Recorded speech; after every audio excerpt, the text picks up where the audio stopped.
maestro Francisco Paco Cruz, más de 47 años de experiencia en el periodismo, autor de una larga lista de libros. Le recomiendo los más recientes, Las Damas del Poder, que se presenta, por cierto, este viernes a las 6 de la tarde, o que me corrija el maestro, ahorita que lo salude, en la Feria Internacional del Libro del Zócalo, Las Damas del Poder, y también podrán encontrar García Luna, el Señor de la Muerte, orgullosamente miembro de esta familia sin censura, y para que siga este ataque de agruras para algunos, ¿por qué no me muestras la portada del periódico El Universal, mi querido David? Para que de ahí nos arranquemos también con el querido Paco Cruz. Vea nada más, a ver si me puedes acercar la encuesta arriba, mi querido David. Ahí está. Omar García Harfuch, del lado de la coalición Juntos Hacemos Historia, PT Verde Morena, encabeza, de acuerdo al periódico El Universal, las preferencias con 39%. Con 12 puntos de diferencia, aparece Clara Brugada en el segundo lugar, luego el doctor Hugo López-Gatell y al final de la tabla Mariana Boy. Del otro lado, pues no sé si al querido Paco le sorprenda, pero aparece Margarita Zavala por encima de Santiago Taboada, el alcalde de la Benito Juárez, y de Sandra Cuevas, la alcaldesa del Reino de Cuauhtémoc, y por ahí hasta meten a este Junior de la Madrid. Pero también hay un personaje que podría estar jugando por abajo de la mesa o tras bambalinas, que es Lía Limón, otra alcaldesa panista. Mi querido Paco, te saludo con mucho gusto, mucho bla, bla, bla, y todavía no te he podido abrazar. ¿Cómo estás, Paco? Te mando un abrazo. Vicente, ¿cómo estás?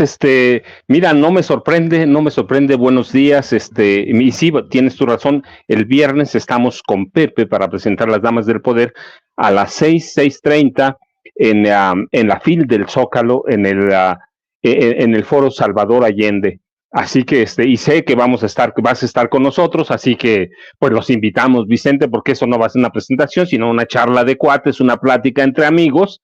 Y mira, a propósito de Margarita Zavala, no me sorprende, porque es el último reducto del calderonismo, en realidad se está jugando.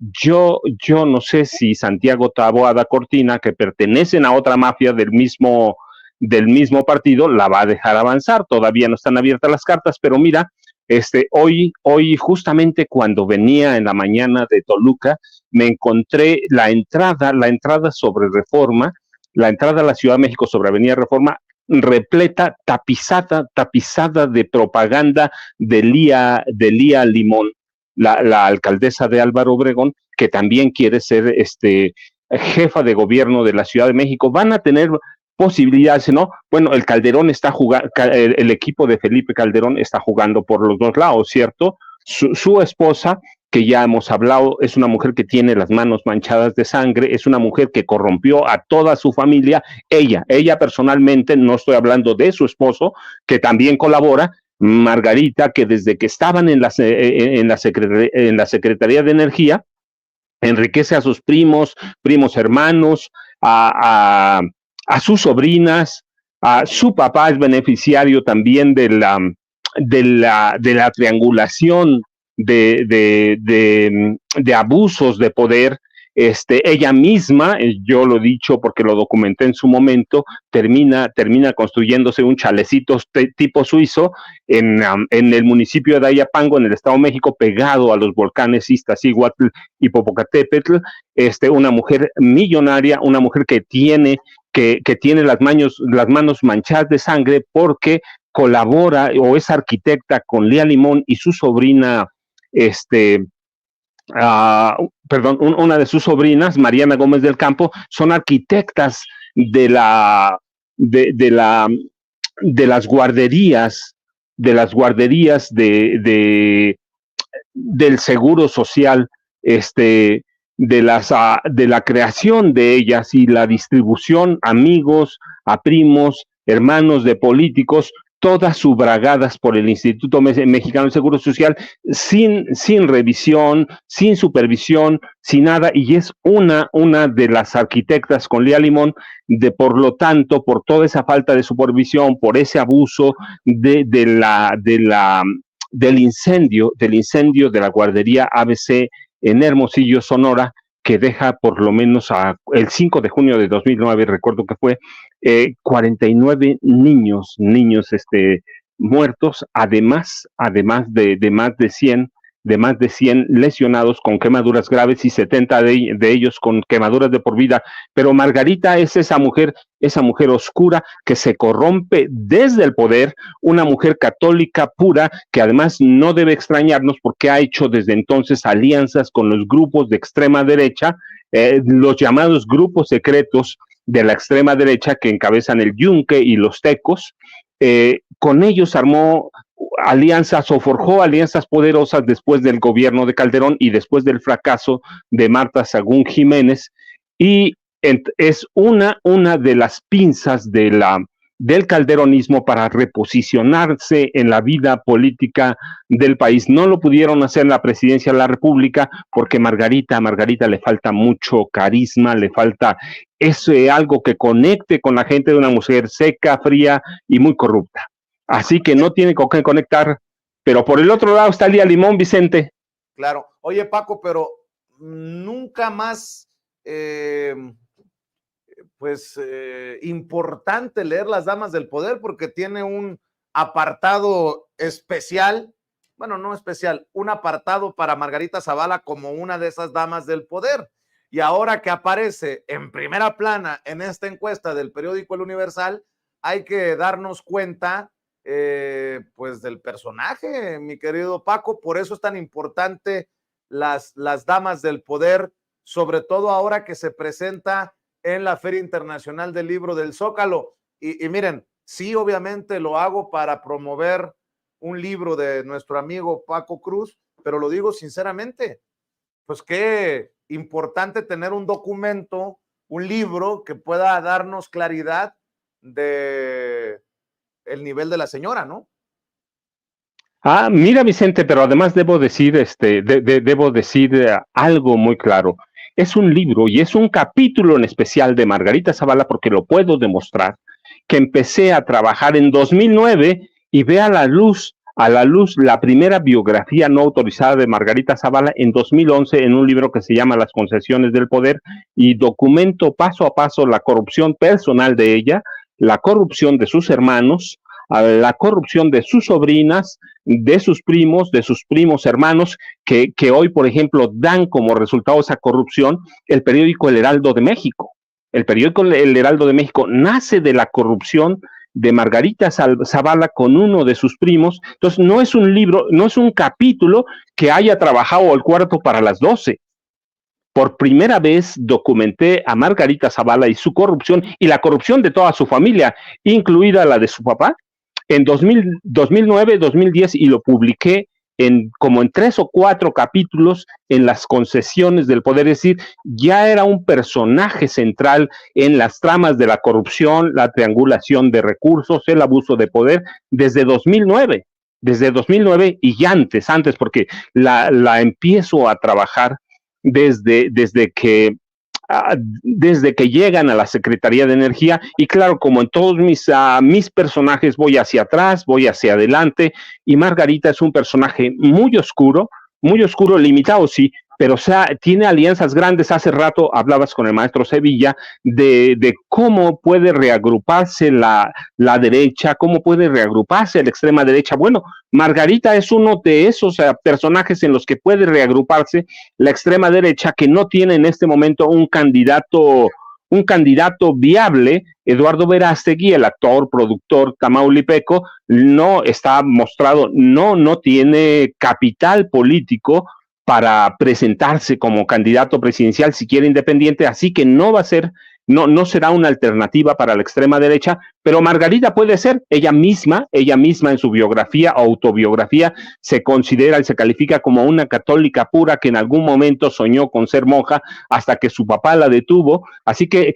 este capítulo especial de Margarita tiene por lo menos imagínate, lo empecé a trabajar en 2009, lo publicó en 2011, más de 13 años que he ido trabajando, recogiendo un dato por aquí, otro dato por allá, haciendo una entrevista en algún lado, así que toda la corrupción, lo que representa Margarita y su violencia también, porque ella no solo, ya lo dijo el ministro Saldívar, encabezan un operativo de Estado para callarlo de la guardería ABC, sino que ella oculta o trata de caminar de lado de las 72 matanzas colectivas que se le documentan a Calderón, y ella oculta cómo Calderón inicia una guerra violenta, salvaje y sangrienta que mete al país en esta espiral de violencia que no podemos terminar por varias razones. Uno, porque lo hace para legitimarse y desata a todos los demonios. Dos, porque cede el control de todas las policías a un capo del narcotráfico como era Genaro García Luna, un criminal desde los 11 años de edad,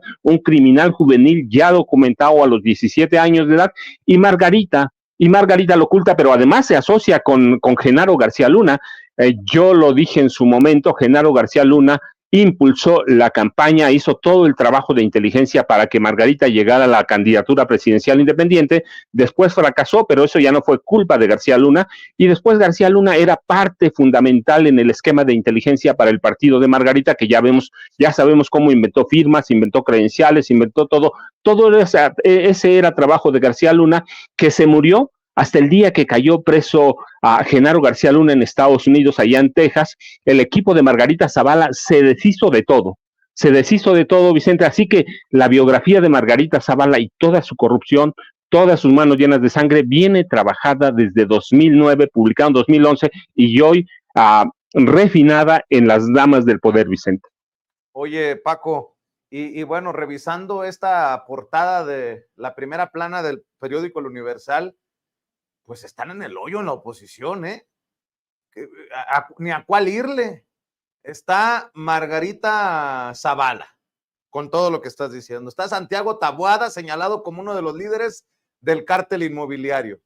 Está la señora Sandra Cuevas, que hemos señalado actitudes de prepotencia y de una soberbia desmedida, y bueno, Enrique de la Madrid, y bueno, y si le sumas a Lía Limón, o sea, ni para dónde hacerse en la oposición.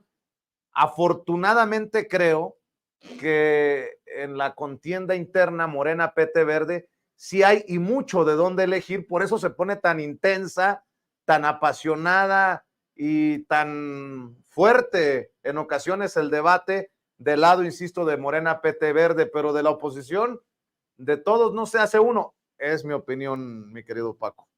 No, Vicente, no se hace uno, pero lo van a intentar porque también hay que decirlo, la capital del país no es cualquier cosa, 9.8 millones, cerca de 10 millones de habitantes, no sabemos bien toda la población flotante que se divide entre el Valle de México y hacia la zona del Valle de Toluca, pero más o menos 10 millones, 9.7, 10 millones de habitantes, 7.2 millones de electores, Vicente, es decir, después del Estado de México, que tiene 9.7 millones de electores, el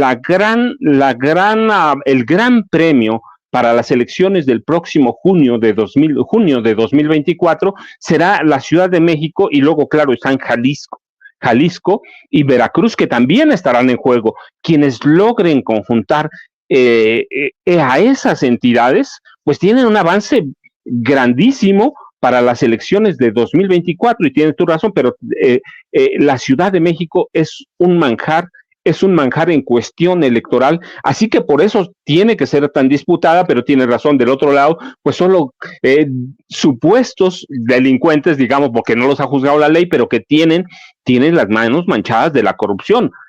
Taboada, pues todo el cártel inmobiliario, Margarita, toda la corrupción familiar, y mira, fuiste muy generoso con Sandra Cuevas, que es una mujer que tiene comportamientos fascistas abiertos, hasta el uniforme. Mira, yo he revisado, porque lo he publicado en algunas ocasiones en mis redes, he publicado fotos de Benito Mussolini, el gran duce de Benito Mussolini, y algunas de las posturas corporales de Benito Mussolini las ha adoptado muy bien Sandra Cuevas.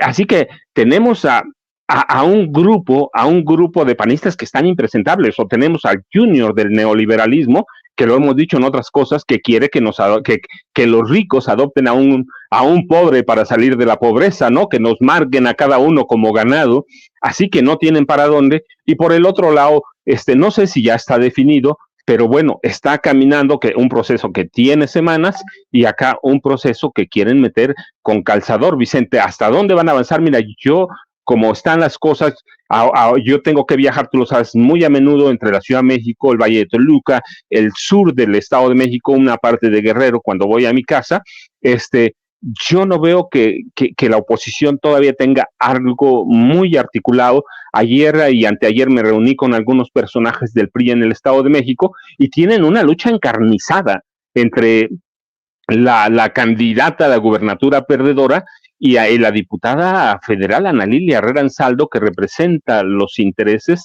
de Alejandro Moreno. Así que hay una lucha descarnada y no veo todavía algo que puedan articular en la Ciudad de México, en el Estado de México, que son las dos grandes fuentes de votantes, y en Jalisco, pues tampoco el PAN está muy fuerte, que diga, está Movimiento Ciudadano, y en Jalapa, pues en Veracruz, pues Rocío Nale está pero muy a la cabeza, así que me parece que la oposición, así como es en la candidatura presidencial, que anda perdida, y no lo decimos nosotros, las encuestas serias ya lo dicen, anda pero perdidísima, pues la Ciudad de México igual, Vicente, pero hay que esperar otra vez lo que hablabas con el maestro Ricardo Sevilla, tiene razón, la derecha, la extrema derecha radical, se puede llamar así, tiene capacidad para reagruparse, tienen recursos, recuerda, tienen prácticamente a toda la vieja o la prensa tradicional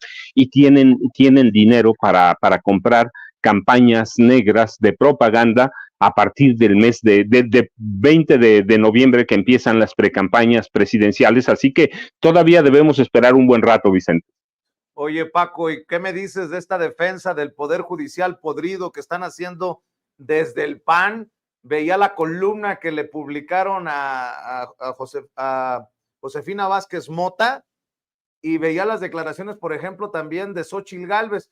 Pues ya nos queda claro de qué lado masca la iguana, de qué lado estamos, y afortunadamente nosotros estamos del lado del pueblo. Mi querido Paco, vamos a ver y escuchar lo que dijo Xóchitl Gálvez. Ella sí va a defender al Poder Judicial, pues cómo no. Nosotros vamos a acompañar desde la Cámara de Diputados defendiendo que se respete el presupuesto del Poder Judicial, su autonomía, y desde ahí va a ser nuestra defensa. Como legisladores, en la ley de ingresos y en la ley de egresos para las diputadas que me acompañan. ¿Es electoral, senadora, este ataque del gobierno a la Corte? Por supuesto que es electoral. Por supuesto que es tratar de decirle a los mexicanos y fomentar el odio.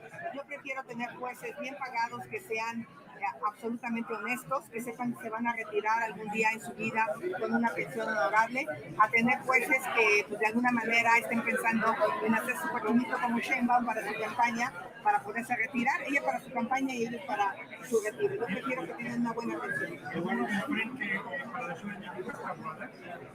Yo creo que va a haber ingresos abiertos, similar al que hubo a nivel nacional. Yo escuché a Tahuada reconocer que se sumaría la persona que fuera más competitiva.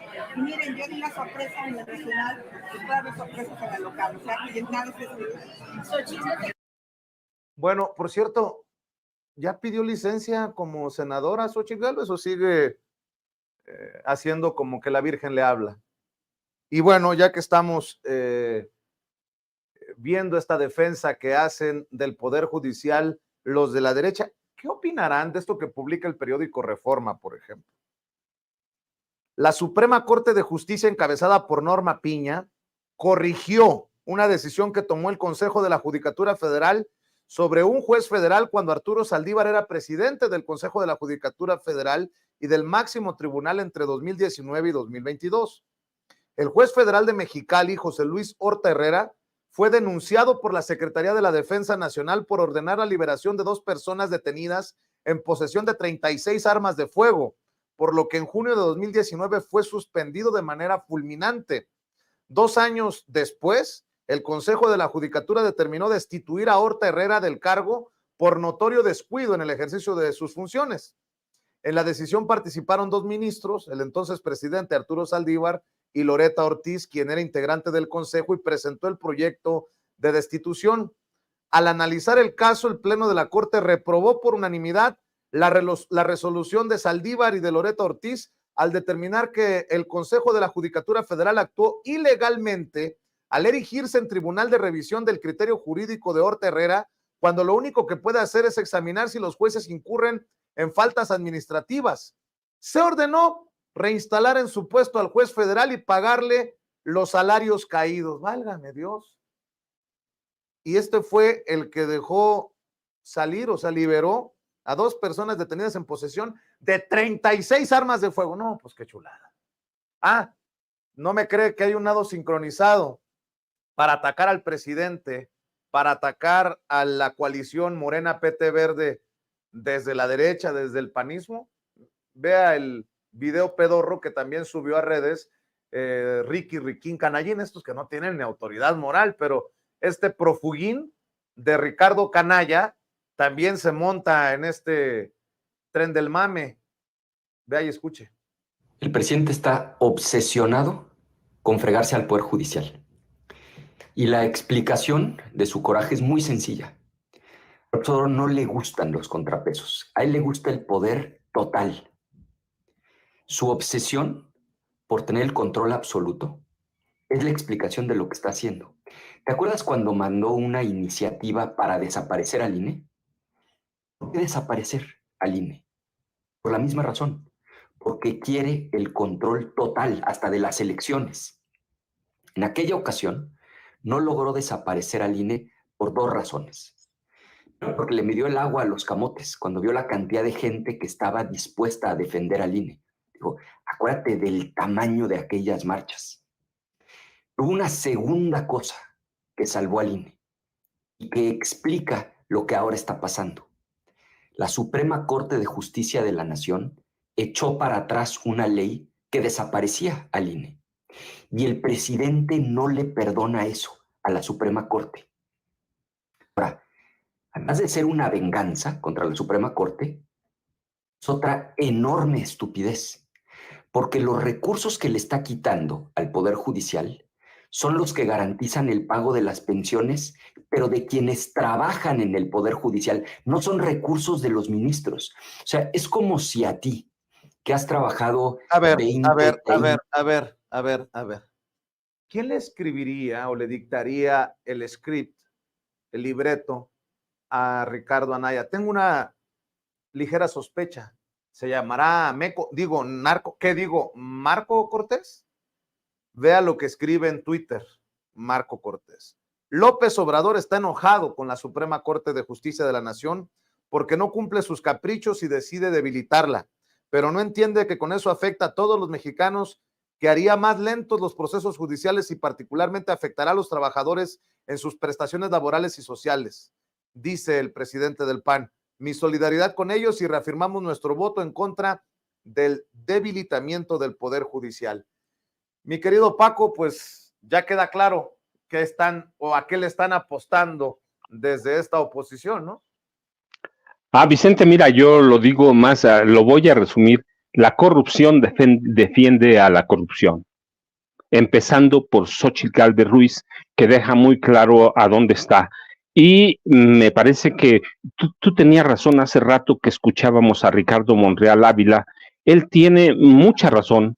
Va a haber un mega conflicto constitucional para ver cómo se va a solucionar, y más allá de que personajes como Ricardo Anaya Cortés, como Marco Cortés Mendoza, como Xóchitl Gálvez Ruiz, que ya conocemos su postura, que son personajes inmersos en defender a un poder indefendible, porque el poder judicial en este país es indefendible, no ahora, viene manchado de siempre, un poder que protege abiertamente a criminales, que protege, que los cuida, que cuida sus intereses. Ricardo Monreal tiene razón, va a haber un mega conflicto de intereses en el momento que se apruebe el presupuesto, se aprueba como viene, y la corte, el poder judicial va a tener dos problemas graves. Mira, o les gana el cinismo porque son cínicos, la decisión de reinstalar a un juez, a un juez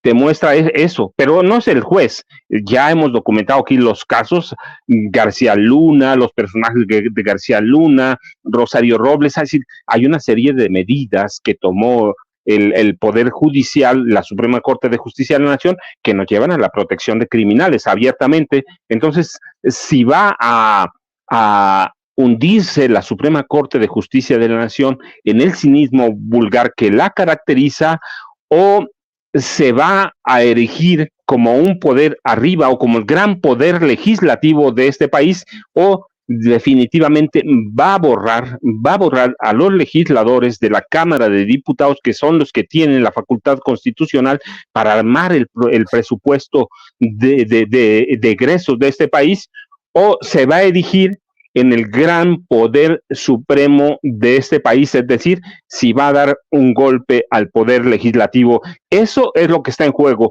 Yo no le adivino mucho. La Suprema Corte hace mucho, desde que tomó posesión Norma Piña, se ha convertido en un poder de poderes, se ha convertido en un poder que camina hacia un golpe de Estado. Ya alguna vez algún ministro tenía una